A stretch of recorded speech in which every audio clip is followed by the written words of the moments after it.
Regarde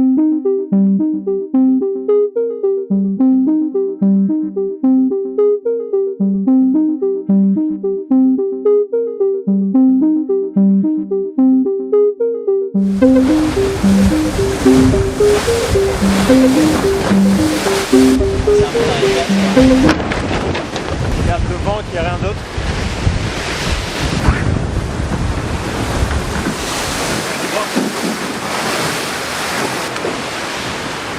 Au début on a pensé qu'on avait tapé la dérive.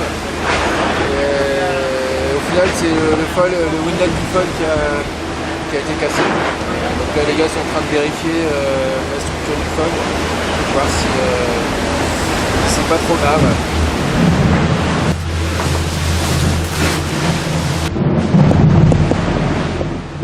Tu as les photos d'en bas? Ouais. Et dans le flotteur bâbord, au niveau du puits de foil là, je suis à l'avant du puits de foil et on va faire un check à l'intérieur, structurel à l'intérieur. C'est par là que l'eau est rentrée. Ouais. Elle n'est pas très grande. Après, j'ai pas l'impression que ça soit pété complètement, quoi. Parce qu'après, les pots sont un peu décollés. C'est là qu'il y a l'air d'avoir un trou. Ouais. Qui n'est pas très gros. Sur ça, c'est du monolithique. Ouais. Et en fait, le sandwich, la peau intérieure, elle a l'air d'avoir cassé. En gros, le bloc mono, il a poussé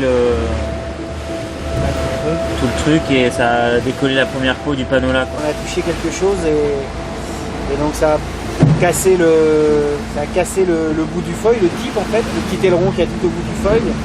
Le foil a reculé dans son puits, ça a ouvert un petit peu, les cales se sont ouvertes en bas, ça a ouvert un petit peu le fond de coque. On a eu une petite fuite à l'intérieur du bateau.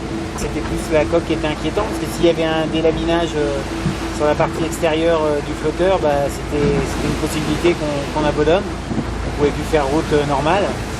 Et Antoine et François sont allés regarder avec notre bureau d'études, avec les archis. On a conclu que c'était pas si irrémédiable que ça. Et ensuite on a essayé de réparer tant que possible le foil, ce qui était accessible en tout cas. C'était pas facile, on s'est vraiment fait bien remuer parce que on a pris dans des conditions un peu musclées. Faire de la strate et des collages avec de l'eau à 5 degrés et température extérieure à peu près identique, c'est pas évident. Voilà, on a essayé de faire au mieux et puis on est retourné vérifier depuis. Enfin, il n'y a plus de voie d'eau, donc on est content du travail réalisé. La partie haute, en venant taper, s'est délaminée sur toute la fuite, de haut en bas. Donc Antoine a réparé, donc les deux peaux étaient complètement ouvertes. On a refait un collage et pour permettre que ça se propage pas plus et surtout pour permettre qu'on descende un petit peu plus le foil parce qu'en fait il est bloqué à un tiers bas, on descend encore de 20-30 cm et en gros on l'utilise comme si on l'utilisait comme au près.